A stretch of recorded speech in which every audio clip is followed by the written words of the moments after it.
Hello again guys, welcome back to the channel. In today's video we are of course taking a look at the FlyingIron Simulations P-38 Lightning. Again we're playing catch up a little bit in reviewing this aircraft, so much like we did with the Asobo Junkers 52, we're going to carry out the flight first for those who want to join for that, and then we'll finish up the review at the end, reversing the process a little bit from what I would usually do during a review video. Today's flight should be an interesting one, I think. It's certainly one that I'm looking forward to. Not only is the FlyingIron Simulations P-38 a wonderful aircraft, very much on a par with their Spitfire, but for today's flight you guys are all going to be riding piggyback with me in the P-38. You might be wondering what on earth I'm talking about. Just give me 1 second and all will be explained. So as you can see, a quirky little procedure in the P-38. The observer can actually ride behind the pilot, as you can see, nestled in the back of the gondola there. Probably a somewhat laughable procedure by today's standards, but I suppose during war needs must. And just be aware for those who are larger of stature, apparently the procedure is that I'm going to bail out first, and you have to hold the control column whilst I make my escape. Anyway, jokes aside, this slide does give a little bit of a flavour as to the content of today's video. I managed to track down a real-world P-38 manual online, and I thought it would be really interesting to put the aircraft through its paces based on the demonstration flight outlined in the manual. I'll brief the various manoeuvres as we go, but essentially we're going to be carrying out the full startup as per usual. We'll get the aircraft airborne, carry out a series of aerobatics and aircraft systems tests. That will ultimately culminate in us shutting down and feathering an engine, and then we'll return to base for a landing. As I say, a little bit quirky, but I think it should be good fun. As always, if you do enjoy the video, please consider giving it a like and subscribing to the channel. If you have any comments or questions for me, you can leave those down in the comments section below. You guys better go and stuff yourselves in the back of the P-38 and we'll get the aircraft started up. So once again we find ourselves in the cockpit of the FlyingIron Simulations P-38. Really looking forward to taking the aircraft for another fly, so we'll run through our checks and get the aircraft up in the air. Rudder pedals have been adjusted, rudder trim is set, elevator trim is set, fuel tank selectors will come onto the reserve tanks for the start. Fuel boost pumps are off, bomb selector switches, we'll turn those on. We don't have any drop tanks fitted today, but it's good practice nonetheless, I think. Throttles have been cracked, propeller control governors are set fully forward, propeller selector switches, they're set to automatic although they're not currently modelled on the aircraft. Mixture controls are in the idle cutoff position, carburetor air filter can go on, propeller feathering switches are in the normal position, clock is set, altimeter, we'll just zero that up. We're pretty much at sea level and we're going to be flying locally, so the altimeter is set. Oxygen, not required for the flight today. Wing flaps are set up. Aileron boost is on, although again not currently modelled in the aircraft. Radio is off. The park brake is set. For the start checklist, the battery is on. Ignition switches. So master ignition can come on, we'll get the mags on for both of the engines. Generator switches are on. Boost pumps are on. We'll start the left-hand engine first, so just making sure that the area is clear, which it is. Clear pop! So we'll prime on the left. Give it about 5 seconds. And we'll energise the left engine.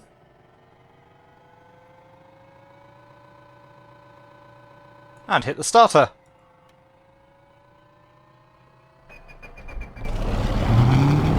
So the left engine roaring to life there. I have to say I really like the startup sounds on the FlyingIron P-38s. Just come back on the throttle, let the engine idle around 1000 RPM. As you can see, the oil pressure has already come up, same for the fuel pressure, so we have a good start on the left. We'll do the same on the right, so we'll prime the right engine. Again giving it about 5 seconds. And we'll energise.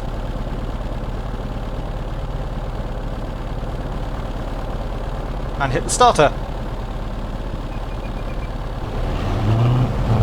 Again we have a good start on the right. The oil pressure has come up, same for the fuel pressure. So 2 good starts. The after start checks. Radio, we'll leave that off for the flight today, we're not going to need that. Compass switch can come on. Coolant and oil shutters are both in the automatic position. Intercooler shutters are set to open. Fuel warning lights have been tested. Fuel quantities. So we have full fuel tanks both up the front and down the back. Fuel quantities are checked. Gyro instruments are uncaged. And the directional gyro there looking good. Instruments are checked. We're looking for a minimum oil temperature of 40 degrees Celsius, which as you can see we're already nicely above there. And we're looking for an oil pressure of approximately 75 psi. Looks like we're a little bit low on that at the moment. As you can see, we're just outside of the green band, but the oil pressure should come up as the oil warms and we bring the engines up later on as well. In terms of our coolant temperature, we're looking for 85 degrees Celsius. As you can see, we're already well above that. Fuel pressure is checked, and the hydraulic pressure, we're looking for between 11 and 1400. Just below 1000 at the moment, but again the hydraulic pressure should start to come up as we run the engines. We'll close up the canopy. You'll notice no sounds associated with the canopy still at the moment, which is a little bit of a shame, but Flying Iron did the same with the Spit.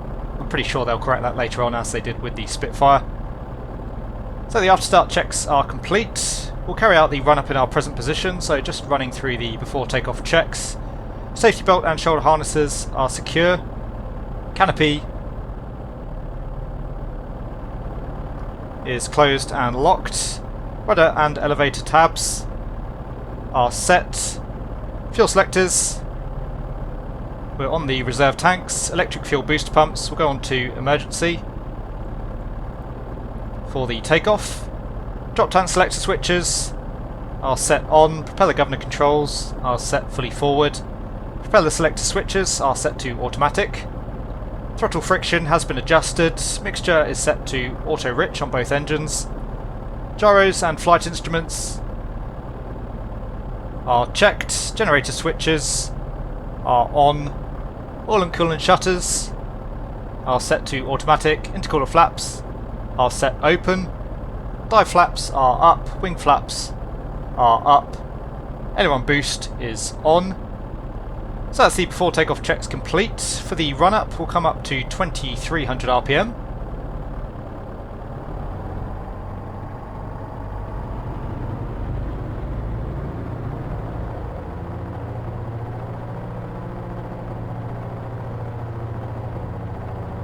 So it's 2300. We'll check the mags on the right hand engine. So onto the right mag. You can see we do have a small drop there, about 50 RPM. Back to both. And the RPM coming up again. Onto the left. And that's checked. And back to both. Do the same for the left, so onto the right mag. Again, about a 40-50 RPM drop. Back to both. And checking the left mag. And back to both. We'll check the propeller governors, so we'll just come back on those, looking for a drop of around 200 RPM. And we'll just cycle them once more. And that's checked. We'll come back to idle.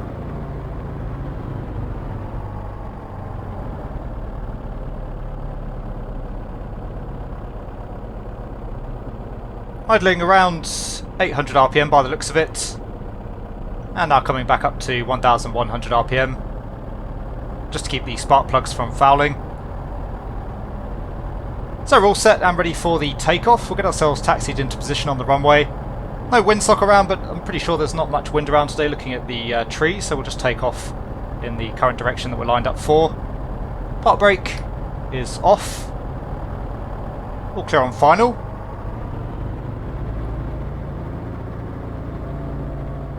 A little bit of a moody looking day outside in terms of the weather. It looks like it wants to develop into a thunderstorm at any moment, so it should make the flight interesting. Hopefully we'll get back before any significant weather develops.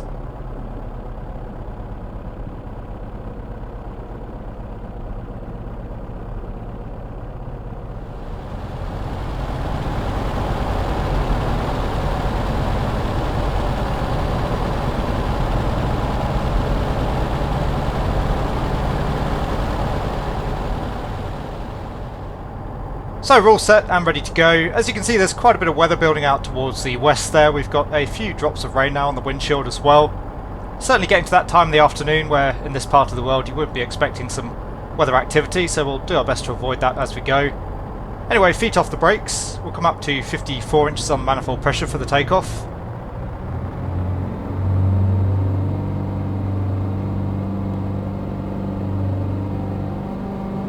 So power is set, T's and P's looking good.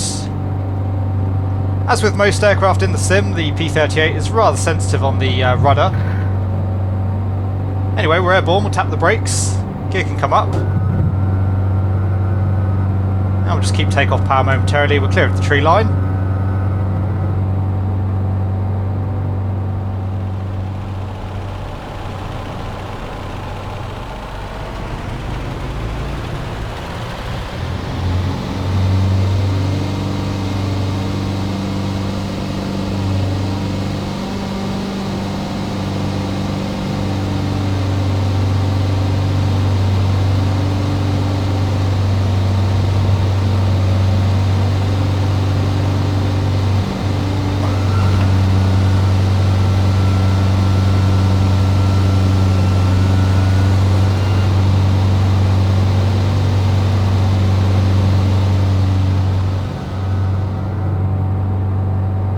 And climbing away nicely now, so we'll come back to 44 inches on the manifold pressure, 2600 on the RPM.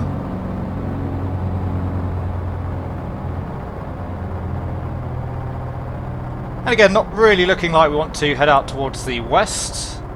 Looking a little bit clearer out to the east, so we'll swing around through 180 degrees.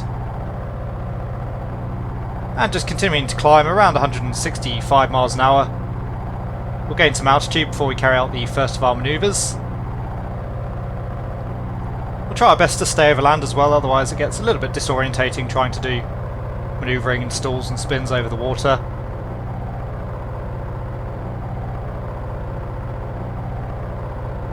Just coming up through 3,700 feet at the moment. We really want to be up above 5,000 before we look to carry out some of the manoeuvres later on. Looks like the cloud base is going to be okay on that front.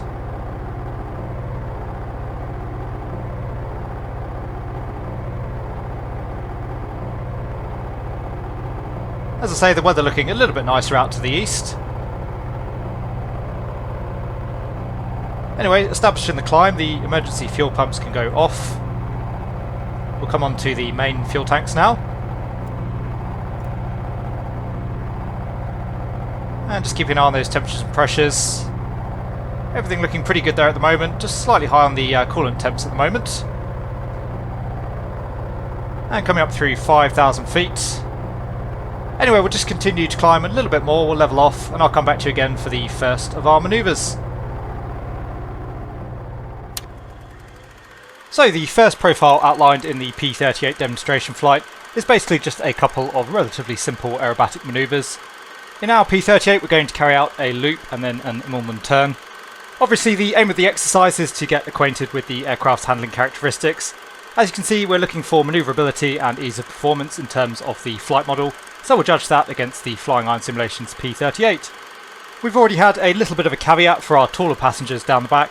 As you'll notice, if you're one of the shorter amongst us, actually it's suggested that you sit on some cushions in the cockpit. Doesn't sound like a very appealing prospect to me, pulling several G with a few cushions underneath you, but there you go. Anyway, we'll head back to the cockpit of our P-38 and carry out our manoeuvres.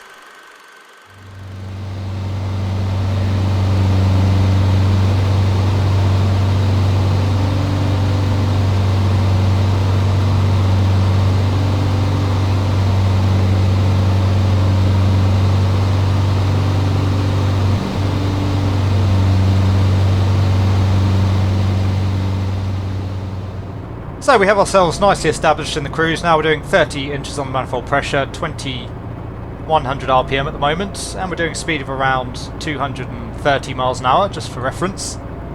As I say, we're going to be carrying out some aerobatics, so we'll come up to our climb power setting again for that. So there's 2600 RPM, we'll come back up to 44 inches on the manifold pressure. First looking to put the aircraft through a loop. So we'll dive down, we'll gain a little bit of airspeed. Really just to get a feel for the handling of the aircraft. So far though I have to say it's a really nice aircraft to fly, very buttery smooth. As So just coming up through 300 miles an hour, we'll come back on the yoke. The elevator response feels very reasonable, very decent.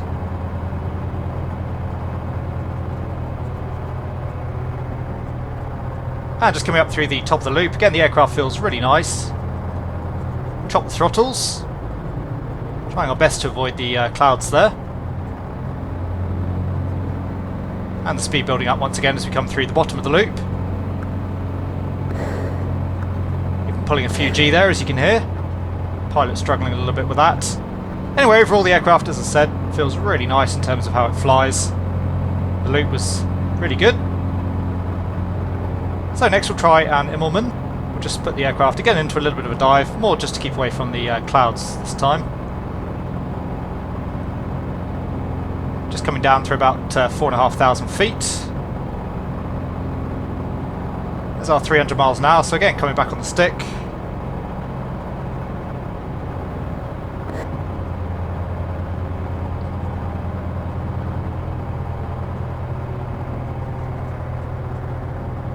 And just coming up through the top of the loop.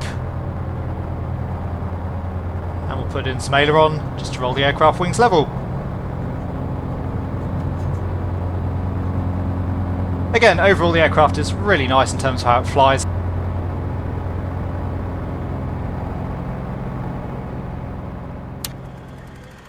So the next set of manoeuvres that we're going to be looking at, fairly typical fare for an aircraft review on the channel. We're going to carry out a power off stall, we'll try a power on stall as well, and then we'll see if we can get the aircraft to spin, see how it behaves. According to the notes, we're looking for some characteristic buffeting at the stall. The recovery should be relatively easy, we just need to ease back on the control wheel. And power on or power off in the clean configuration, the aeroplane should just mush straight ahead in a fairly well controlled state. So again, we'll head back to the aircraft, carry out the manoeuvres and see how we go.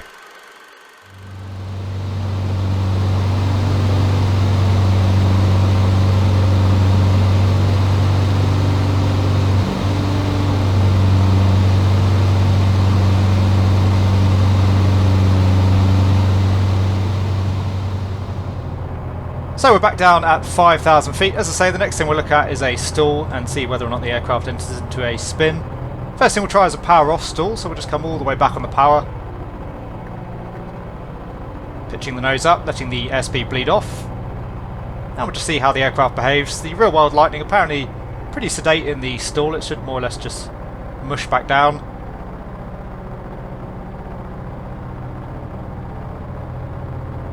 Just coming back through 150 miles an hour at the moment.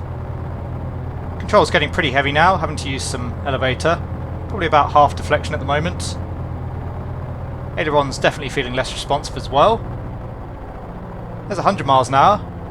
As you can see, overall the aircraft does want to drop a wing slightly there, but fairly sedate in terms of the stall, which, according to the manual, is true to life. There's a little bit of buffeting there as well. It would be nice to have some added sound effects. Anyway, we'll try a power on stall next. We'll just come into our cruise power setting. And again, pitching the nose up. Letting that speed bleed off, just coming back through 150 miles an hour. Up through 6,000 feet, so plenty of altitude to recover. There's 100 miles an hour. Again, the elevator feeling a little bit sloppy, rather heavy. Same for the ailerons. Almost full backstick now. And the left wing dropping this time. We'll keep back on the stick. See whether or not a spin develops. So the spin a little bit tentative there, but it does... The aircraft does spin, albeit I don't think it really develops any further by the looks of it. Anyway, coming back off the power, releasing the controls, and recovering from the spin.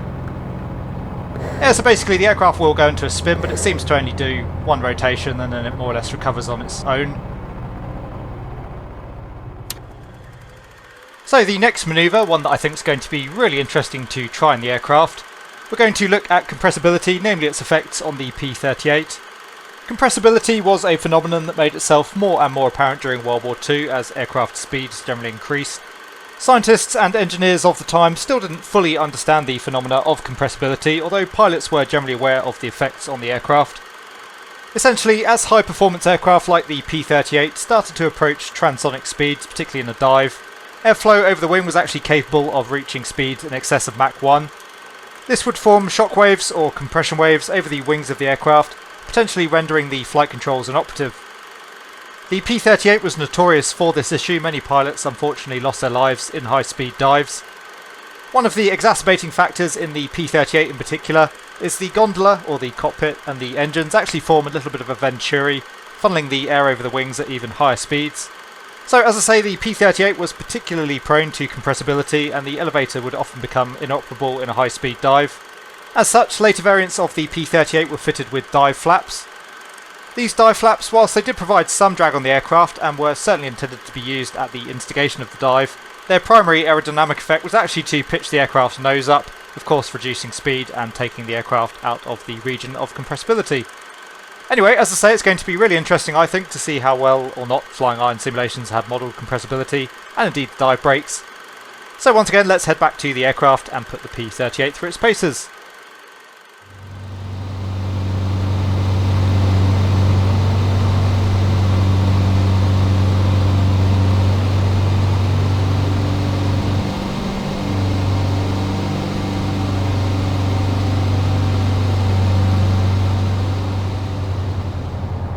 So next, as I say, we're going to be looking at compressibility and the operation of the dive flaps. As you can see, we've just gained a little bit of altitude here. We're up through 11,000 feet now, just to give us plenty of time to carry out the manoeuvre and of course recover. Come all the way up to our war emergency power setting, just to help us build up some airspeed. So coming up to 60 inches there on the manifold pressure. Of course, we're going to have to keep a really good eye on our T's and P's whilst we're doing that. We'll put the aircraft into a dive, start building up some speed. We should start to see the effects of compressibility occur around 450 miles an hour. So it's going to be really interesting to see whether or not we actually lose elevator effectiveness.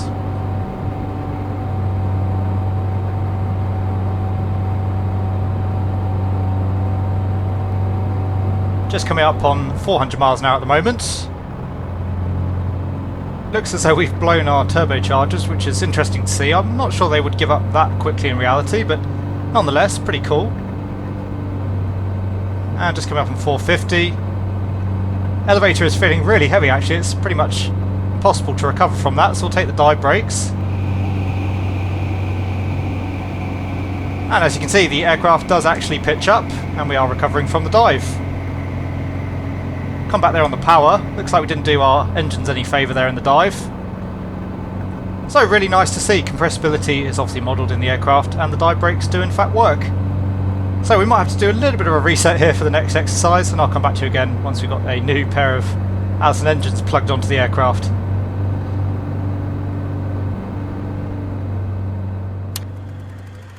So slightly unfortunate that we bust both of our engines in the last set of manoeuvres, as for this exercise we only need to shut down one.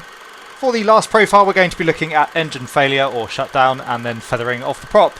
You can see in front of you we do have the procedures outlined for the engine shutdown. We'll follow those broadly. The profile does suggest that once we've got the engine shut down we carry out a series of manoeuvres. Instead of doing that we're going to head back to home base, we'll come into the traffic pattern, that'll effectively count as our manoeuvring, and then we'll land the aircraft single engine. Again, I think it's going to be quite interesting to see how the P-38 handles engine out operations. I'm quite intrigued as well to see how well the feathering is modelled. Anyway, as I say, this will be our last manoeuvre. Once we've got the engine shut down and feathered, we're going to head back to home base, we'll come into the traffic pattern and make a landing. Once we've landed, we'll taxi off, get the aircraft shut down, and then as I mentioned, if anyone cares to continue on with the review, we'll take a look at a couple of other aspects of the aircraft.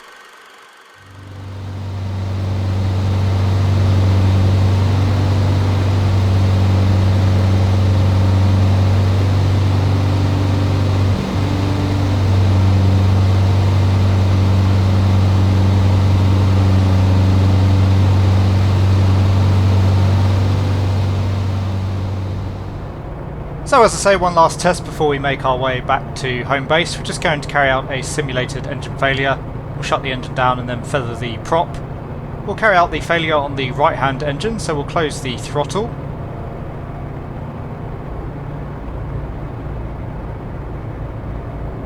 And as you can see, the aircraft wanting to roll out to the right into the dead engine as we do that, as you'd expect. So just feeding in a little bit of rudder, using a bit of aileron to keep the wings level. And we'll trim out the rudder forces there as well. So maintaining directional control, we've trimmed out, the mixture can come back to idle cutoff.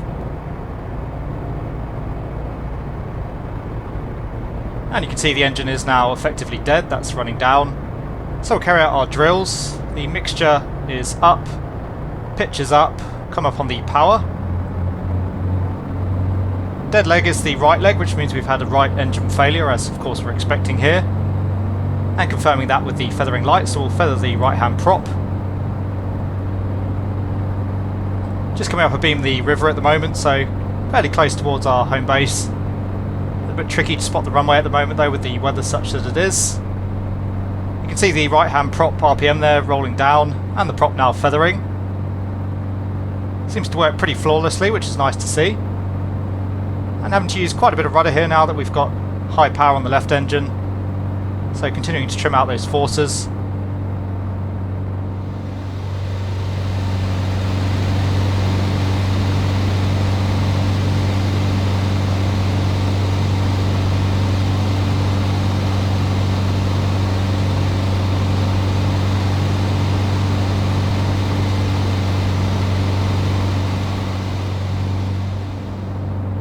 So what we'll do, instead of carrying out a few manoeuvres to test the handling of the aircraft with the dead engine, we'll just fly a circuit and approach back onto the westerly runway. That will obviously give us a good feel in terms of how the aircraft handles. We'll fly overhead the field, make sure the runway is clear. And just continuing to adjust the rudder forces there. We'll keep a good eye on the T's and P's as well on the live engine. Obviously we're running that fairly high power at the moment with a relatively low airspeed. You can see the runway just down below us at our 11 o'clock.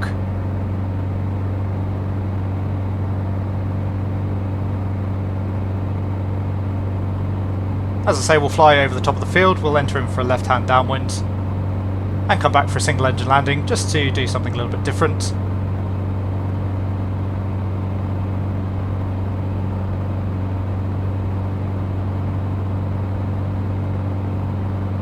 So runway looks to be all clear. Turn onto a crosswind leg. Certainly the aircraft does feel heavier in roll turning into the live engine, as you'd expect, so that's nice to see. But overall the aircraft's still very controllable, which I believe is very true to life of the real world P-38. It handled quite nicely on a single engine. I believe test pilots even used to carry out slow rolls in single engine configuration just to demonstrate exactly how controllable the P-38 actually was.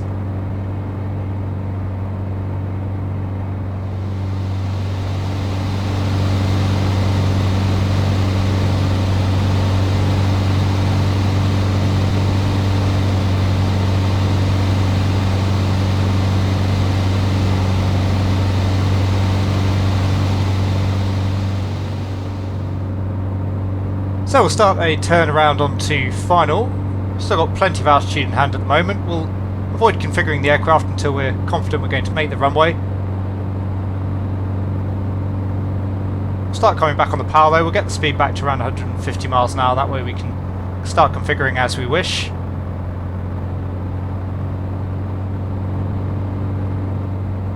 Speed's back at 160, so we're good for the landing gear. We'll take the landing gear down.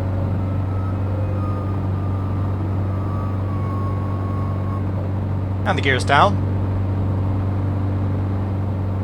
Just coming up through 4,000 feet at the moment, so plenty of altitude still in hand. Again, a little bit tricky to see that strip with the big old Allison engine blocking the view out of the left of the cockpit. We'll start configuring in terms of flap as well. Pretty happy we are going to make the runway, so we'll just go to manoeuvring flaps for now.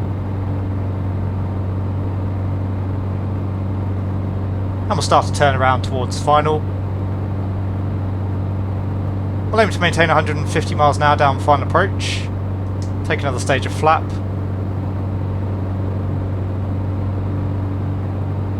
And just reduce that speed slightly. We'll come all the way back to landing flaps now. Pretty happy we're going to make the runway.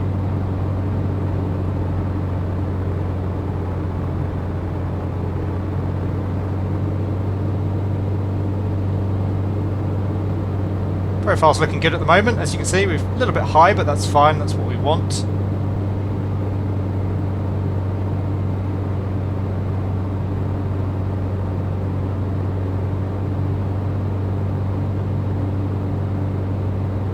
coming up again on the power. Can feel that live engine trying to pull us around to the right.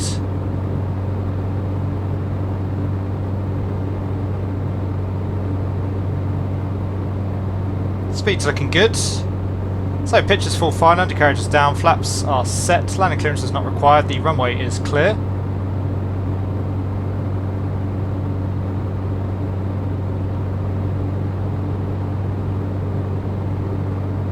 And just coming in over the treetops, above the runway, we'll cut the power. Slight bounce there. And touchdown. Overall not too bad of a landing, just a little bit of a bounce as I say. Aircraft a little bit squirrely as well on touchdown with the engine out there. Anyway, coming onto the brakes, we'll vacate off to the left.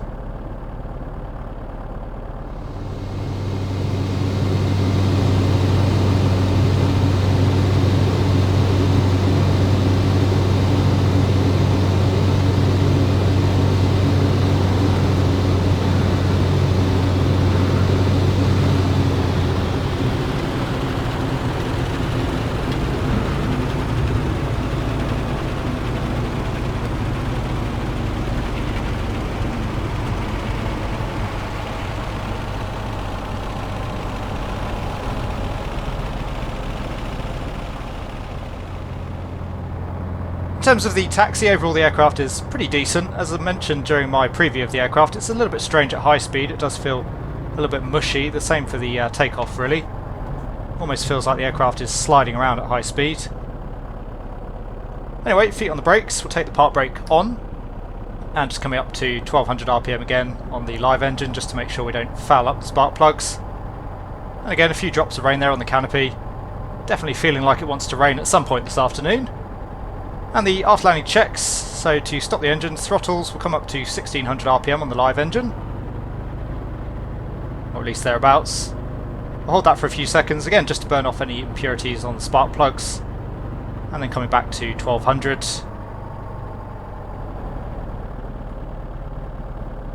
Mixture can come back to idle cutoff.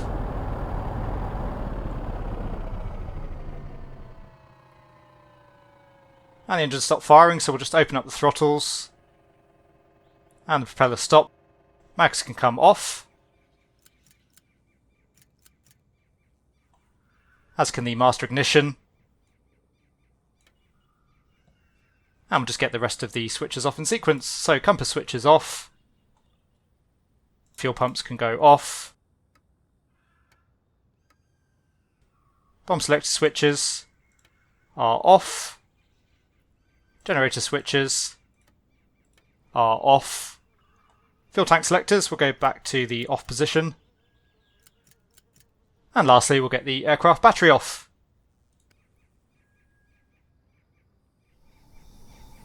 So there you go guys, I hope you enjoyed our piggyback demonstration flight in the FlyingIron Simulations P-38. For those of you who joined just for the flight, thank you very much for watching. As I say, we'll just continue on with a couple more review items now before we finish up the video. I think you've probably already had a fairly decent opportunity to see the modelling and the texturing of the aircraft, but we'll cover those in just a little bit more depth. We'll also be looking at the cockpit night lighting and the onboard EFB before we wrap up the review. So as I say, hopefully you've already got a good feel for the aircraft, at least on a macro scale. Once again, I think FlyingIron Simulations have produced an absolutely excellent product in the P-38. As usual, I'll leave you to assess the finer details in terms of the modelling, but as I said, certainly on a macro scale, I think the aircraft looks really nice. Texturing as well is really good. At certain angles, the aircraft looks very realistic. As you can see close up, some of the textures do look a little bit more rough and ready, the rivets there for example, but as I said, overall really nice. I really like the detailing and the weathering that FlyingIron Simulations have given to the aircraft. It all looks very appropriate, really accurate. It gives the aircraft a lot of life and a lot of character, it really makes it look the part. As much as I love their Spitfire Mark 9, it did look just a little bit too clean and clinical on the outside, whereas the P-38 doesn't have that issue. Getting a little bit closer in, again the texture is very nice and crisp and clear. The print there on the prop, as you can see for example, legible even at a distance. Worth mentioning as well, you can see the underneath of the engine cowls there. They've actually been remodelled since the preview version that you may have seen on the channel. That was actually FlyingIron Simulations taking customer feedback on board, which is really nice to see. FlyingIron as a development team do seem like a bunch of guys that genuinely like to take feedback on board and do act on it, which is again excellent to see. Obviously today we took out the Flying Dutchman livery. I think there's about 6 to 8 liveries available for the aircraft in total, all of which are very nice. The vast majority of them, as you would expect, are military based liveries, but we do also get a Red Bull style FlyingIron Simulations personalised livery, as well as the Yippee demonstration aircraft livery that you may have seen previously on the channel. I like the fact that FlyingIron Simulations have gone to the trouble of creating quite a nice pilot model, and more specifically I really like the fact that the pilot is sized to fit with the aircraft. As you can see, the arms do reach the yoke, for example. As I say, the cockpit looks very nice externally. I think, as you'll have seen during the video, it looks even more excellent internally. We've already seen quite a bit of the cockpit, so we're not going to take too much time on that, but nonetheless we will still head inside the aircraft. As with their Spitfire, for me the real icing on the cake of the P-38 is the cockpit, particularly in terms of the texturing. It's pretty much immaculate. Everything I think looks really nice, certainly again very well weathered. The yoke for me really stands out in the cockpit. I think that's an exceptional piece of work in terms of modelling and texturing, again very well weathered. FlyingIron, if you look closely, have even gone to the effort of putting fingerprint marks in the correct place on the yoke. And I think for me that really typifies the level of attention to detail they've gone to in terms of the aircraft's modelling and texturing. Cockpit night lighting, as you would expect, is fairly basic but certainly more than adequate. We have instrument backlighting and then a panel light, both of which are adjustable via a rheostat. You probably aren't going to be wanting to do that much night flying in the P-38, but nonetheless you can should you wish. Lastly, we'll take a very quick look at the FlyingIron Simulations onboard tablet, or EFB. That can be accessed down by the left hand of the pilot's seat. As you can see, we have the home page, which currently doesn't seem to have an awful lot of functionality. We have the checklist page, of course, with a series of checklists for operating the aircraft. Personally, I prefer paper checklists, but it's nice to see they're there should you need them. We have a very handy V-speeds page, which gives you all of the reference speeds for the aircraft. There's a live data page, which gives you readouts of various parameters on the aircraft, things such as headings, speeds, engine temperatures and pressures. We also have a basic autopilot included as part of the EFB functionality. Not to everyone's tastes, I'm sure, but I'm certainly glad that FlyingIron Simulations included it. Of course, it's optional and you can choose for yourself whether or not you wish to use the autopilot. Lastly, we have our settings page, which, as you would imagine, just gives us a few different options for the aircraft. As you can see, we can toggle on and off a GNS 430 unit, which fits very nicely into the main panel. We can also toggle on or off the gun sight and the yoke within the cockpit. You can also just click on the yoke should you wish to remove it that way. You can also toggle on or off engine damage, which we've inadvertently checked out already. And FlyingIron Simulations have also gone to the effort of modelling some of the effects of hypoxia, which is really impressive. Overall, the onboard tablet is nice, although I will say I think there's a little bit of a missed opportunity there, in as much as it would have been nice to have a few more configuration options. For example, adding and removing the drop tanks is a little bit clunky at the moment, so maybe, hopefully, FlyingIron Simulations will add that into the EFB options at a later date. Overall, the functionality, there's nothing groundbreaking there, but it's a nice little utility to have nonetheless. So that just about covers everything that I have on the FlyingIron Simulations P-38. As usual, we'll round off the review with my overall thoughts and opinions on the product. Overall, the P-38 is another really excellent aircraft from FlyingIron Simulations. They're certainly cementing their place as one of the better developers in the sim to date. I will say that very much like the Spitfire on its initial release, there obviously are still a few areas of the P-38 that need some work. But as with the Spitfire, I hope and I'm pretty sure that FlyingIron Simulations will continue to develop the aircraft, adding sounds and other missing fixtures and fittings here and there.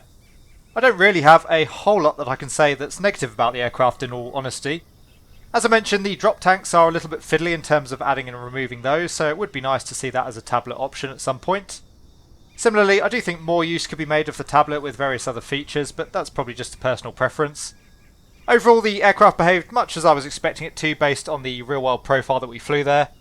The only real issues that stood out to me, as usual, the rudder definitely overly sensitive on the takeoff. And I will say that ground handling does seem to be a little bit of a weakness of the FlyingIron P-38 at the moment. As I mentioned, at high speed, the aircraft feels incredibly vague on the ground. In terms of the stall, again, overall the aircraft is supposed to be quite sedate, so I think that was quite accurate.